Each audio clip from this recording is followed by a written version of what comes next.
오른쪽 어깨 뒤에 점이 있니?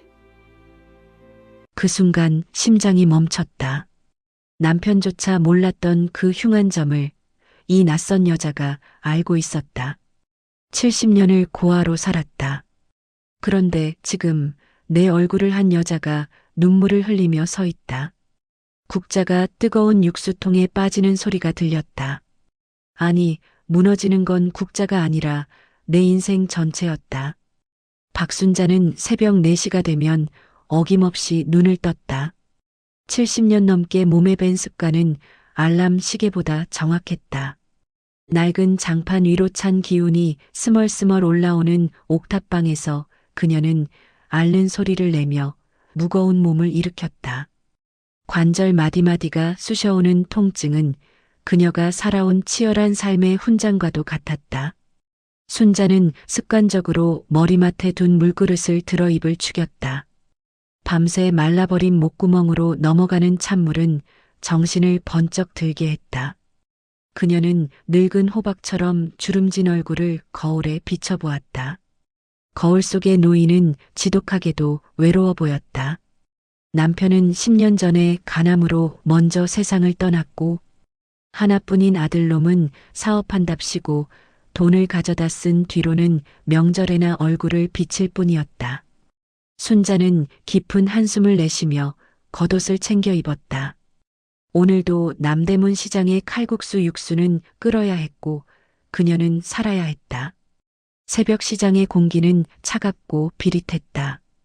상인들이 분주하게 짐을 나르는 소리, 생선 상자에 얼음이 갈리는 소리, 트럭 후진하는 소리가 뒤섞여 시장 특유의 활기를 만들어냈다. 순자는 익숙한 걸음으로 자신의 가게인 순잔의 칼국수 문을 열었다. 5평 남짓한 좁은 가게였지만 이곳은 순자가 아들을 키워내고 남편의 병원비를 대며 지켜온 삶의 터전이었다. 멸치 육수 냄새가 가게 안에 배어 있었다. 그녀는 능숙한 손놀림으로 밀가루 반죽을 치대기 시작했다. 탕탕 소리가 날 때마다 그녀의 손목에 묶인 파스 냄새가 진동했다. 반죽을 치대는 동안 그녀는 잡념을 없앴다. 생각이라는 것을 하면 할수록 지나온 세월이 야속하고 서글퍼질 뿐이라는 것을 그녀는 너무나 잘 알고 있었다. 점심시간이 다가오자 가게는 사람들로 북적이기 시작했다. 근처 상가 직원들과 짐꾼들이 들이닥쳐 칼국수를 주문했다. 순자는 땀을 뻘뻘 흘리며 면을 삶고 국물을 퍼담았다. 뜨거운 김이 안경을 가려 앞이 잘 보이지 않았지만 그녀의 손은 기계처럼 정확하게 움직였다. 손님들은 저마다 큰 소리로 떠들며 국수를 후루룩 들이켰다. 이모, 여기 김치 좀 더 줘요. 아이고, 순자 할매 국물 맛은 진짜 알아줘야 해. 단골들의 너스레에 순자는 무뚝뚝하게 김치 접시를 탁 내려놓으면서도 넉넉하게 담아주는 것을 잊지 않았다. 그녀는 말보다는 행동으로 정을 주는 사람이었다. 그렇게 정신없는 점심 장사가 한바탕 휩쓸고 지나간 오후 2시 무렵이었다. 손님들이 빠져나가고 설거지감이 산더미처럼 쌓인 주방에 앉아 순자는 늦은 점심으로 식은 밥을 국물에 말아먹고 있었다. 그때였다. 시장 골목 입구에서 웅성거리는 소리가 들려왔다. 평소와는 다른 소란이었다. 시장 상인들이 하던 일을 멈추고 입구 쪽을 바라보며 수군거렸다. 좁은 시장통에는 어울리지 않는 검은색 대형 세단 한 대가 천천히 들어오고 있었다. 번쩍거리는 차체는 시장 바닥에 지저분한 오물들과 묘한 대조를 이루었다. 순자는 숟가락을 입에 문 채 무심하게 그 광경을 바라보았다. 높으신 분들이나 타는 차가 여기엔 웬일인가 싶었다. 차는 놀랍게도 순자의 가게 바로 앞에서 멈춰섰다. 운전석에서 말끔한 정장 차림의 젊은 기사가 내리더니 뒷좌석 문을 정중하게 열었다. 차에서 내린 사람은 백발이 성성한 노부인이었다. 하지만 그 자태는 시장통의 노인들과는 확연히 달랐다. 윤기가 흐르는 은발은 우아하게 올렸고 몸에 걸친 옷은 한눈에 봐도 값비싼 명품이었다. 손에 든 지팡이마저 고급스러워 보였다. 순자는 밥을 먹다 말고 그 노부인을 뚫어지게 쳐다보았다. 왠지 모를 기시감이 들었다. 어디선가 본 듯한 얼굴이었다. 아니, 너무나 익숙한 얼굴이었다. 노부인은 주위를 두리번거리더니 순자의 가게 간판을 확인하고는 천천히 가게 안으로 들어왔다. 또각또각 구두 굽소리가 낡은 시멘트 바닥을 울렸다.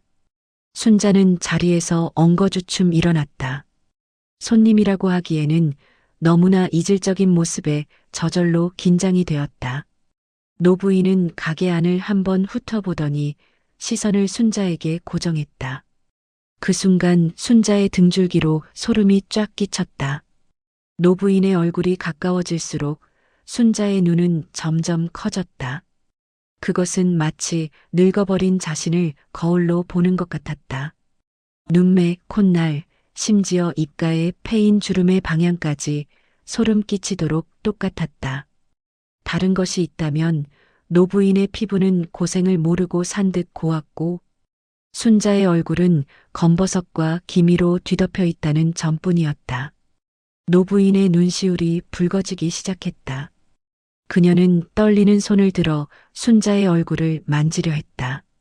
순자는 자신도 모르게 뒷걸음질 쳤다.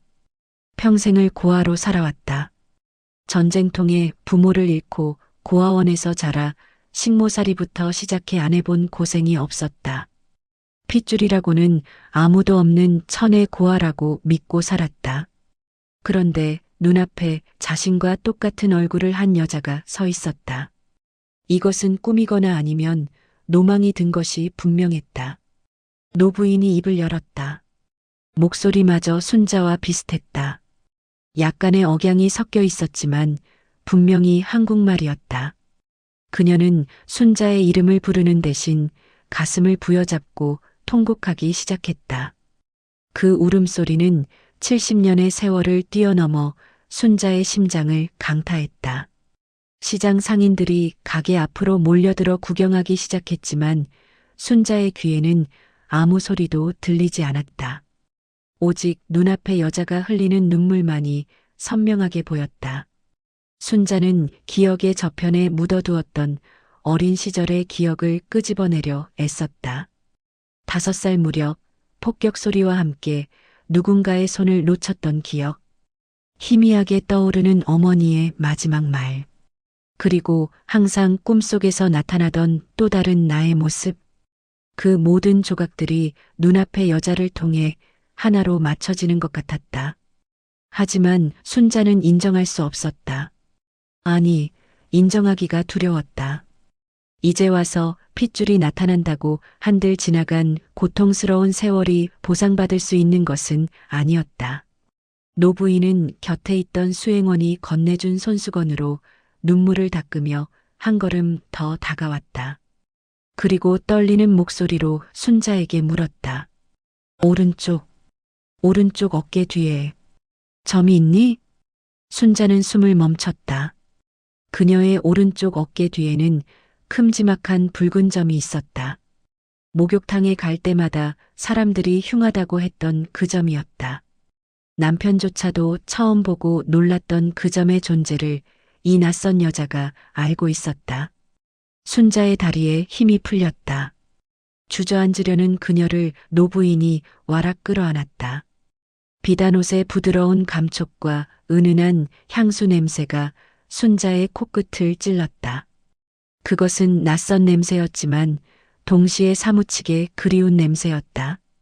순자는 여자의 품에 안긴 채 멍하니 허공을 바라보았다. 가게 밖의 소음은 완전히 차단된 듯 고요했다. 평생을 혼자라고 생각하며 이 악물고 버텨온 세월이 주마등처럼 스쳐 지나갔다. 시장 바닥에서 생선을 팔며 받았던 서름, 남편의 장례식장에서 혼자 울음을 삼켰던 밤들, 아들이 사고를 칠 때마다 가슴을 치며 통곡했던 날들. 그 모든 순간에 자신은 철저히 혼자였다. 그런데 이제 와서 인생이 다 저물어가는 이 마당에 쌍둥이라니. 노부인, 아니 언니일지도 모르는 여자는 순자의 등을 쓰다듬으며 계속해서 미안하다는 말만 되뇌었다. 무엇이 미안한지도 모른 채 순자의 눈에서도 뜨거운 것이 흘러내리기 시작했다. 그것은 슬픔인지 기쁨인지 아니면 원망인지 알 수 없는 복잡한 감정의 덩어리였다. 순자는 떨리는 손을 들어 여자의 등을 마주 안았다. 70년 만에 처음 느껴보는 핏줄의 온기였다. 따뜻했다. 너무나 따뜻해서 화가 날 정도로. 그때 가게 안으로 누군가 급하게 뛰어들어왔다. 순자의 아들 성훈이었다. 시장 상인들에게 연락을 받고 달려온 모양이었다. 성훈은 얼싸안고 있는 두 노인을 보고 입을 다물지 못했다. 똑같은 얼굴을 한두 명의 어머니가 거기에 있었다.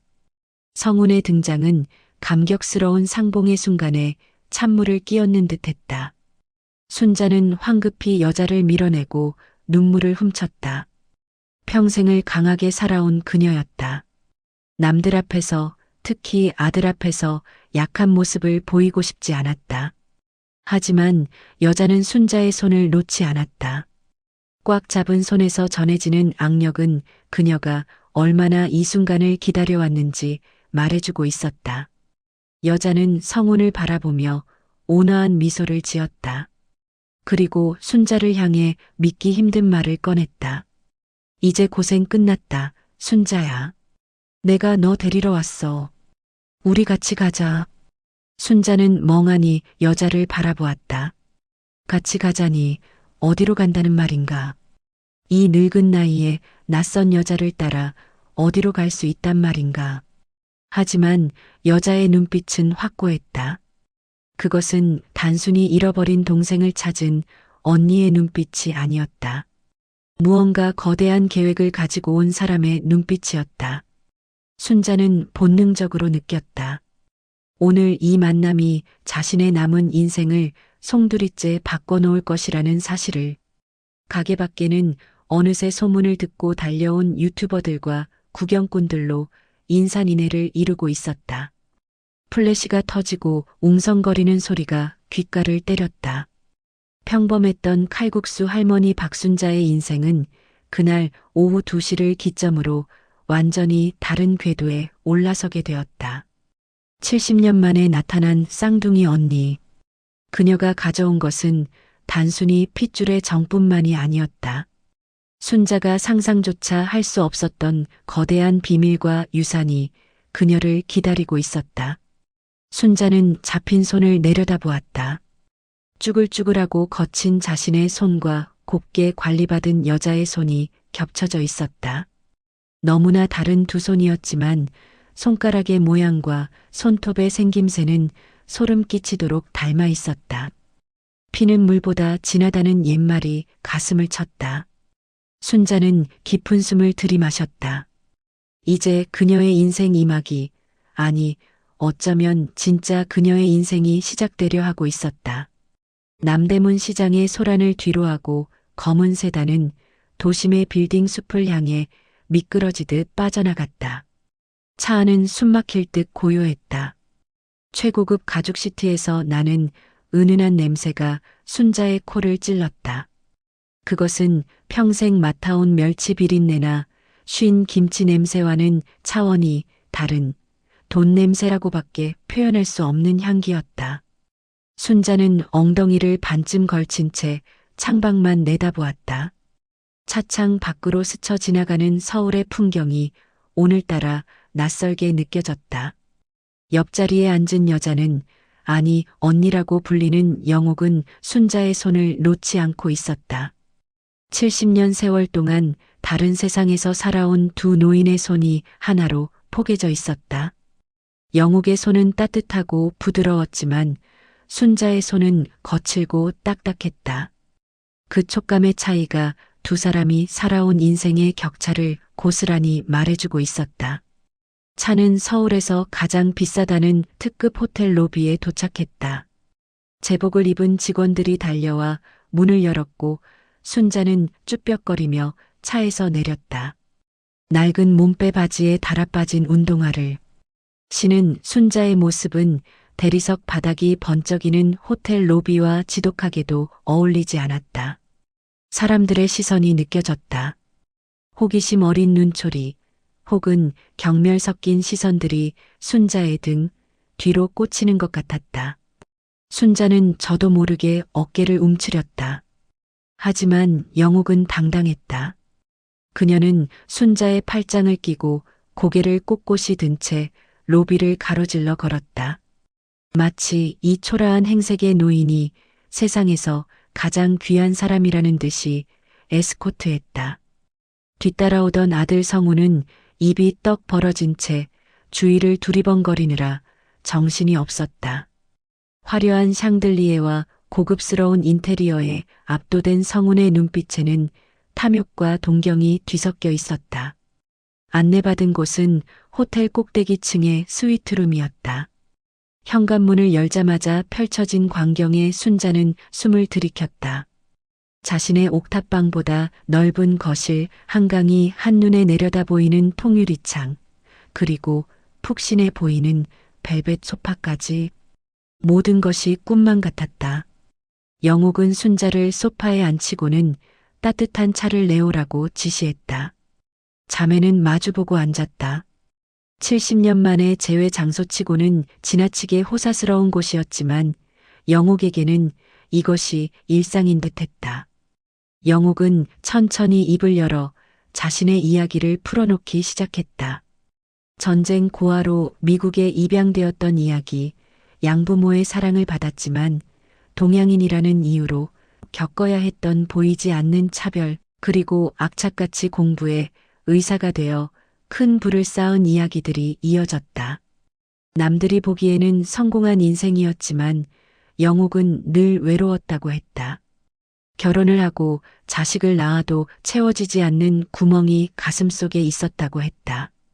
그 구멍은 바로 자신의 뿌리, 잃어버린 핏줄에 대한 그리움이었다고 고백했다. 영옥이 말하는 동안 순자는 묵묵히 듣기만 했다. 듣고 있자니 가슴 한구석이 아려왔다. 언니가 미국에서 외로움과 싸우는 동안 자신은 한국에서 배고픔과 싸워야 했다. 순자도 덤덤하게 자신의 삶을 이야기했다.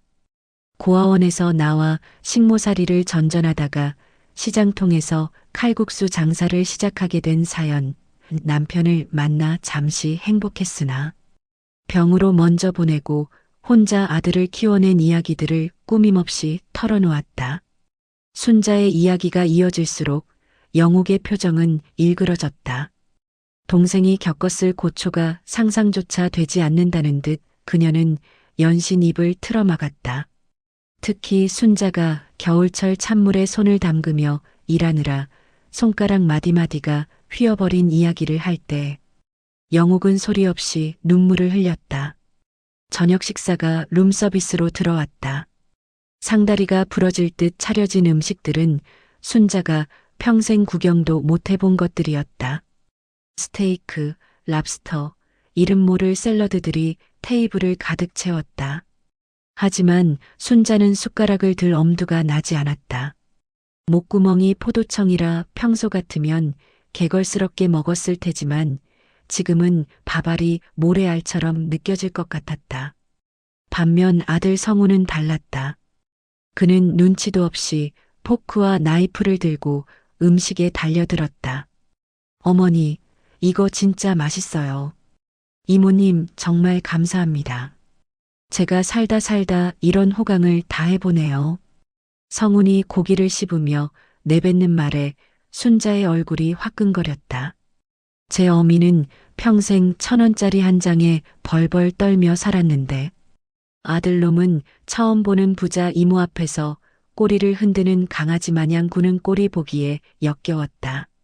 순자는 식탁 아래로 성운의 정강이를 걷어차고 싶었지만 꾹 참았다. 영옥은 그런 성운을 흐뭇하게 바라보며 더 먹으라고 권했다. 그녀에게는 조카의 식욕조차도 사랑스러워 보이는 모양이었다. 식사가 끝나갈 무렵 영옥이 가방에서 무언가를 꺼냈다. 두툼한 봉투였다. 그녀는 그것을 순자의 손에 쥐어주었다. 묵직한 두께감이 느껴졌다. 순자가 의아한 눈으로 쳐다보자 영옥은 이제부터라도 편하게 살라며 쥐어주는 용돈이라고 했다. 봉투 안을 살짝 들여다본 순자는 깜짝 놀랐다. 5만 원권 지폐가 가득 들어 있었다. 좋기 수천만 원은 되어 보였다. 순자는 화들짝 놀라 봉투를 테이블 위에 내려놓았다. 손이 불에 대기라도 한 것처럼 뜨거웠다. 순자는 단호하게 거절했다. 평생 남의 돈 공짜로 바라고 산 적 없다고, 굶어 죽어도 내 힘으로 벌어먹고 살았다고 말했다. 갑자기 나타나 돈 뭉치를 안겨준다고 해서 지난 70년의 고생이 사라지는 것은 아니라고 덧붙였다. 그것은 순자의 마지막 자존심이었다. 가난하게 살았을지언정 비굴하게 살지는 않았다는 긍지였다. 영옥은 당황한 기색이 역력했다. 그녀는 그저 동생이 고생하는 게 안타까워 돕고 싶었을 뿐인데 그것이 순자의 자존심을 건드린 줄은 몰랐던 것이다. 분위기가 싸해지자 성훈이 끼어들었다. 그는 테이블 위에 놓인 돈 봉투에서 눈을 떼지 못한 채 어머니를 만류했다. 이모님의 성의를 무시하면 안 된다고, 이건 그냥 용돈이 아니라 가족 간의 정이라고 주절거렸다. 아들의 눈은 이미 돈에 멀어 있었다. 순자는 그런 아들이 짐승보다 못해 보였다. 그녀는 자리에서 벌떡 일어났다. 더 이상 이곳에 있다가는 자신이 초라해져서 견딜 수 없을 것 같았다. 순자는 집에 가겠다며 겉옷을 챙겨 입었다. 영옥이 황급히 일어나 말렸지만 순자의 고집을 꺾을 수는 없었다. 호텔 직원이 운전하는 차를 타고 다시 옥탑방으로 돌아오는 길, 순자는 한마디도 하지 않았다. 옆자리에 앉은 성우는 계속해서 궁시렁거렸다. 굴러들어온 복을 걷어찼다는 둥, 어머니 고집 때문에 팔자를 고칠 기회를 놓쳤다는 둥 떠들어댔다. 차가 옥탑방 골목 입구에 멈추자 순자는 차에서 내리며 아들에게 쏘아붙였다. 너는 오늘부터 내 아들 아니다. 그 돈이 그렇게 좋으면 그 여자 따라가서 살아라. 순자는 뒤도 돌아보지 않고 가파른 언덕길을 올라갔다. 등 뒤에서 성훈이 어머니를 부르는 소리가 들렸지만 대꾸하지 않았다. 옥탑방 문을 열고 들어선 순자는 차가운 방바닥에 주저앉았다. 화려했던 호텔 스위트룸의 잔상이 눈앞에 아른거렸다. 그리고 거울 속에 비친 자신의 초라한 모습이 겹쳐졌다. 70년 만에 만난 핏줄은 축복이 아니라 잔인한 현실을 확인시켜주는 거울이었다. 순자는 무릎에 얼굴을 파묻고 소리 죽여 울었다. 평생을 버텨온 옹벽이 무너져 내리는 기분이었다. 밤은 깊어가고 옥탑방의 향기는 더욱 매섭게 뼛속을 파고들었다. 다음 날 아침 순자는 여느 때처럼 새벽같이 일어나 육수를 끓였다. 몸은 천근만근이었지만 장사를 쉴 수는 없었다. 어제 일이 마치 한여름 밤의 꿈처럼 느껴졌다. 하지만 가게 앞을 서성이는 사람들의 수군거림이 어제의 일이 현실이었음을 일깨워 주었다. 시장 상인들은 순자를 보며 대박이 터졌다느니 이제 팔자 고쳐서 장사 안 해도 되겠다느니 하며 부러움 섞인 인사를 건넸다. 순자는 들은 채도 하지 않고 반죽만 치댔다. 속 모르는 소리들에 일일이 대꾸할 기운도 없었다. 점심 장사 준비가 한창일 때였다. 평소 같으면 가게에 나와 일손을 거들거나 용돈을 달라고 찾아왔을 아들 성훈이 보이지 않았다. 전화도 받지 않았다. 불길한 예감이 순자의 뒷덜미를 스쳤다. 어젯밤 모진 말을 내뱉고 헤어진 것이 마음에 걸렸다. 혹시나 하는 마음에 순자는 앞치마를 벗어던지고 가게 문을 닫았다. 성훈의 자취방으로 달려가 보았지만 텅 비어 있었다. 순자의 심장이 쿵쿵 뛰기 시작했다. 설마 하는 생각이 머릿속을 지배했다. 순자는 떨리는 손으로 택시를 잡았다. 목적지는 어제 갔던 그 호텔이었다. 호텔 로비에 들어서자 화려함이 다시 한번 그녀를 위축시켰지만 지금은 그런 것을 따질 때가 아니었다. 프런트 직원에게 사정하여 영옥의 방 번호를 알아냈다. 엘리베이터가 올라가는 동안 순자는 제발 아들이 그곳에 없기를, 자신의 추측이 빗나갔기를 간절히 빌었다. 초인종을 누르자 잠시 후 문이 열렸다. 문을 연 사람은 영옥이었다. 그녀는 순자를 보고 반가운 기색을 보였지만 순자의 시선은 영옥의 어깨 너머를 향했다. 거실 소파에 성훈이 앉아 있었다. 그는 테이블 위에 사업 계획서 같은 서류들을 잔뜩 늘어놓고 있었다. 순자의 눈이 뒤집혔다.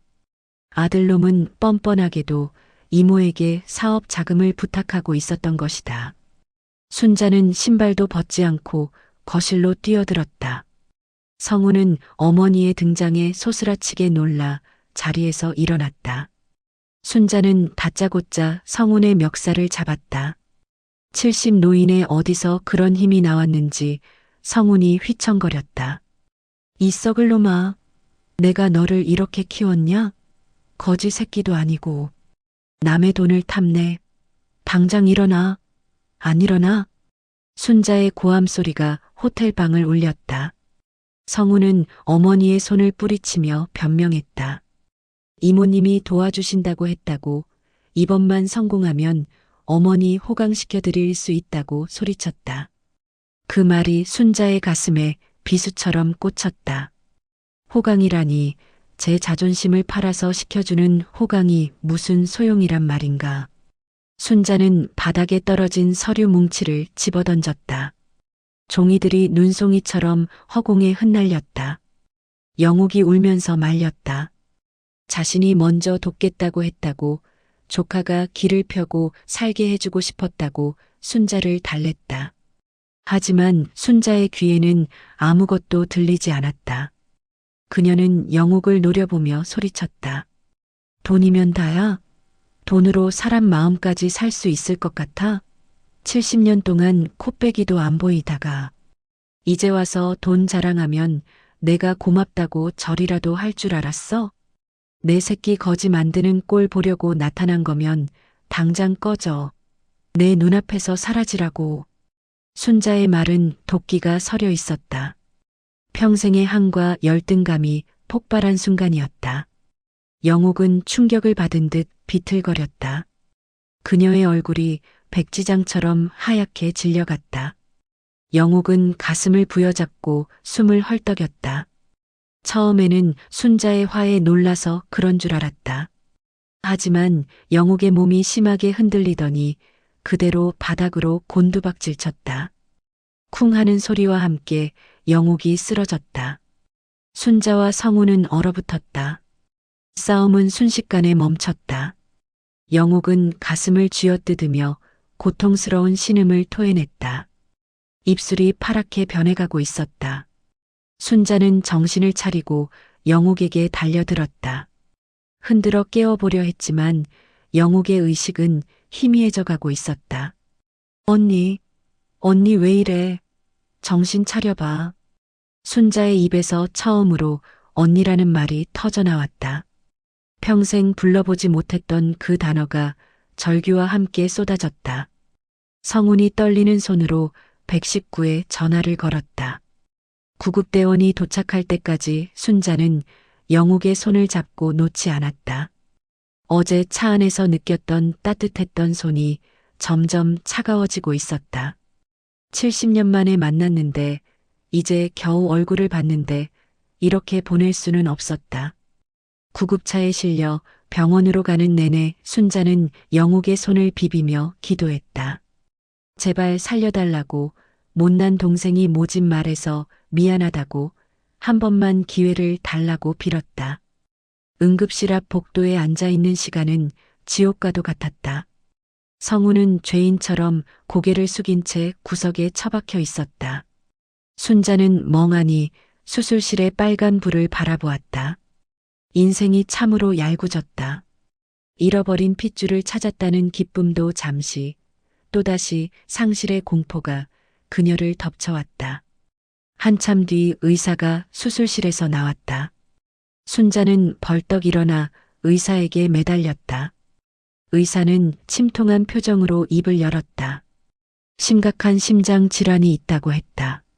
이미 미국에서 시한부 판정을 받은 상태였으며 무리한 여행과 스트레스가 겹쳐 급성 심정지가 왔다고 설명했다.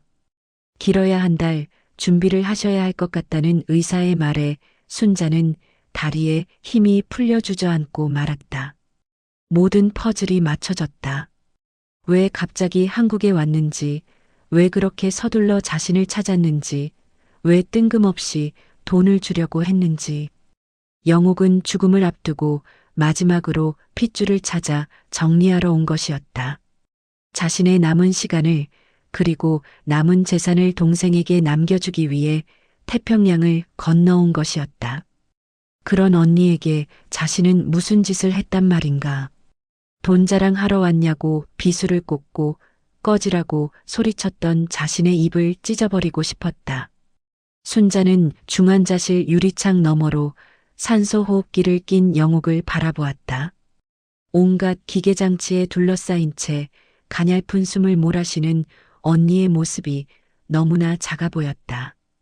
부자라고 행복하게 살았다고 생각했는데 죽음 앞에서는 그저 늙고 병든 노인일 뿐이었다. 순자는 유리창에 이마를 대고 흐느꼈다. 언니, 일어나. 나랑 칼국수 먹으러 가야지. 내가 맛있는 거 해줄게. 제발. 유리창에 순자의 눈물이 얼룩졌다. 그때 미동도 없던 영옥의 손가락이 아주 미세하게 움직였다. 순자는 눈을 크게 뜨고 그 모습을 지켜보았다. 기적을 바라는 간절함이 통했을까? 아니면 아직 동생에게 하지 못한 말이 남아서일까? 생사의 갈림길에서 두 자매의 운명은 다시 한번 요동치고 있었다. 하지만 이번에는 시간이 얼마 남지 않았다. 70년의 공백을 채우기에는 남은 한 달은 너무나 짧고도 가혹한 시간이었다. 순자는 주먹을 꽉 쥐었다. 이제는 자신이 언니를 지켜야 했다. 그것이 비록 짧은 이별의 준비일지라도 이제부턴 내가 언니 보호자야. 아무데도 못 가. 순자의 나지막한 독백이 병원의 차가운 공기를 갈랐다. 중환자실의 기계음만이 규칙적으로 울리는 차가운 병실 안 순자는 돌부처처럼 앉아 영옥의 곁을 지켰다. 면회 시간이 제한되어 있었지만 순자는 병원 복도에서 쪽잠을 자며 자리를 뜨지 않았다.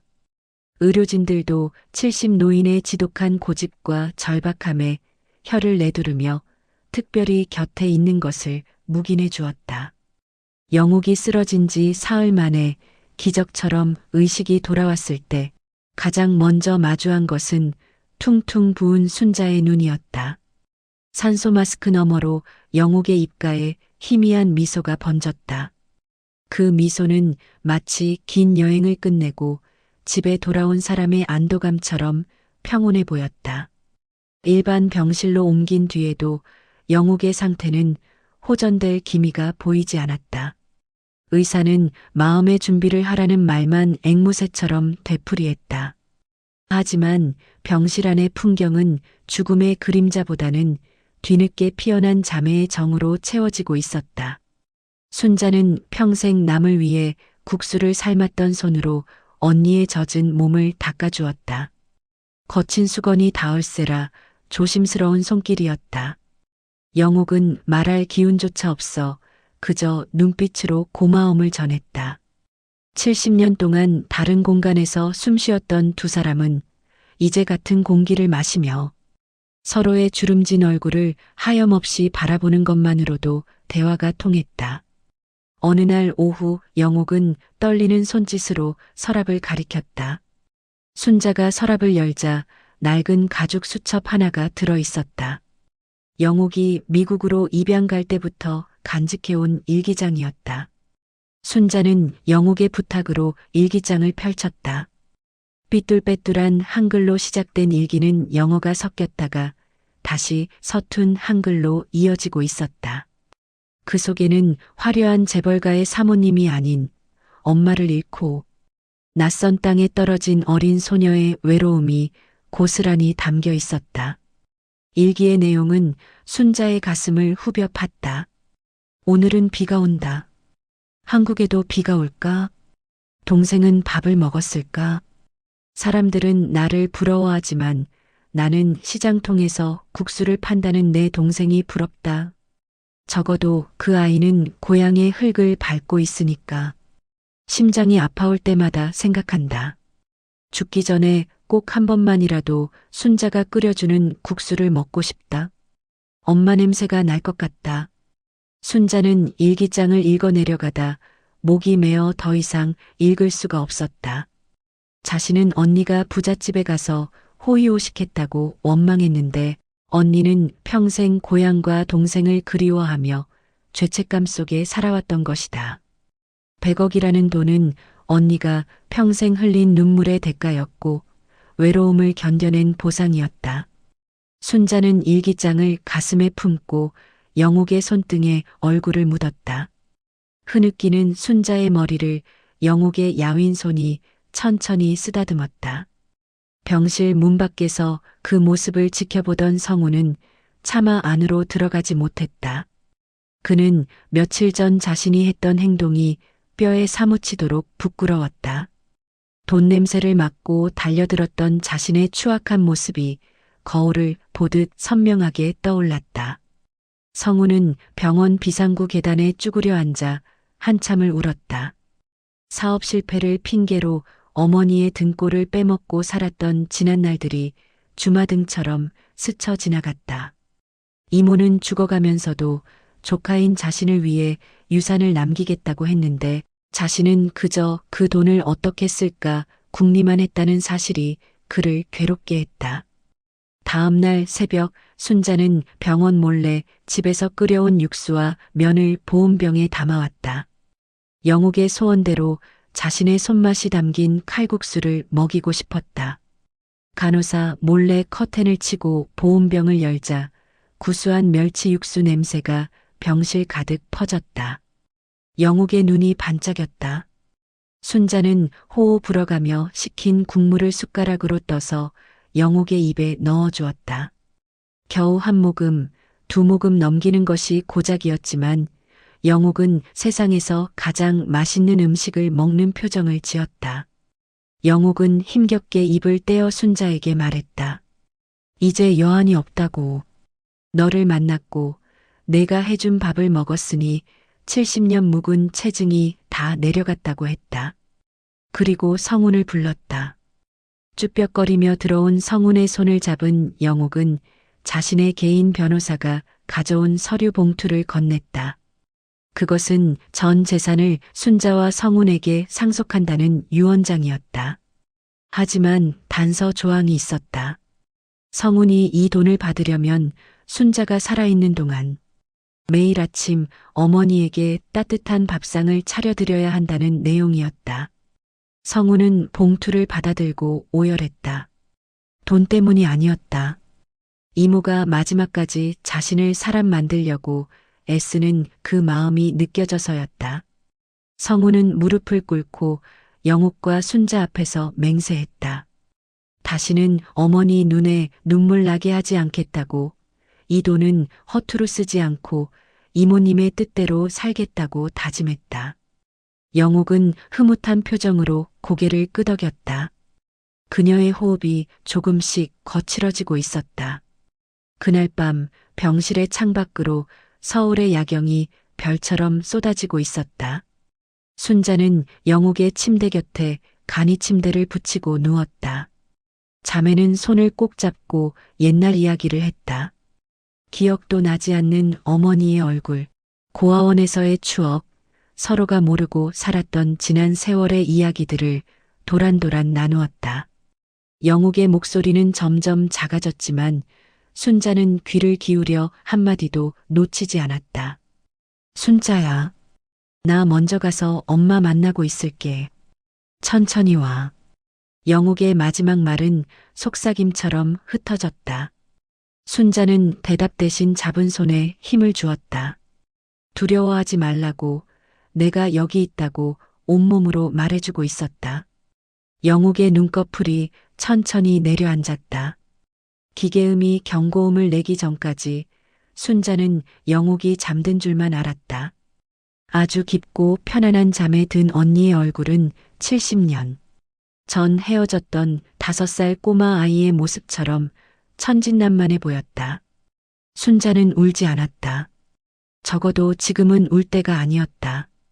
언니가 가는 길을 눈물로 적시고 싶지 않았다. 그녀는 영옥의 이마에 입을 맞추고 귓가에 속삭였다. 고생했다고. 이제 아프지 말고 엄마 품에서 실컷 어리광 부리라고. 그리고 꼭 다시 만나자고. 병실에 불이 꺼지고 새벽에 푸른빛이 스며들 때까지 순자는 영옥의 식어가는 손을 놓지 않았다. 그것은 70년의 이별을 보상받기 위한 마지막 온기 나누기였다. 이제 진짜 이별이 시작되려 하고 있었다. 하지만 그것은 끝이 아니라 순자의 가슴 속에서 영옥이 영원히 살아가게 되는 새로운 시작이었다. 김영옥의 장례식은 대한민국 재계와 남대문 시장 상인들이 뒤섞인 기묘하고도 엄숙한 풍경이었다. 화려한 조화들이 줄지어 성 가운데 시장통에서 장사하던 할머니들이 꼬깃꼬깃한 부조금을 들고 찾아와 절을 올렸다. 순자는 상주 완장을 차고 조문객을 맞았다. 검은 상복을 입은 순자의 모습은 더 이상 초라한 칼국수 할머니가 아니었다. 깊은 슬픔을 삼킨 단단한 눈빛은 고인이 된 영옥과 놀라울 정도로 닮아 있어 조문객들은 영정사진과 순자를 번갈아 보며 혀를 내둘렀다. 성우는 며칠 새 사람이 달라져 있었다. 예전에 껄렁하던 모습은 온데간데 없고 검은 정장을 반듯하게 차려입고 묵묵히 어머니의 곁을 지켰다. 술에 취해 주사를 부리거나 돈 타령을 하던 못난 아들은 그곳에 없었다. 그는 이모의 관이 운구차에 실릴 때 가장 앞에서 오열하며 관을 붙들었다. 그 눈물은 거짓 없는 참회의 눈물이었다. 화장터의 뜨거운 불길 속으로 언니를 떠나보내며 순자는 비로소 참았던 통곡을 터뜨렸다. 한 줌의 재가 되어 돌아온 언니는 따뜻했지만 너무나 가벼웠다. 영옥이 떠나고 계절이 2번 바뀌었다. 남대문 시장에는 새로운 소문이 돌기 시작했다. 순잔의 칼국수 할머니가 100억 부자가 되어 시장을 떠날 것이라는 소문이었다. 사람들은 이제 순자가 으리으리한 아파트에서 기사 딸린 차를 타고 다닐 거라며 부러워했다. 하지만 순자는 사람들의 예상을 보란 듯이 뒤엎었다.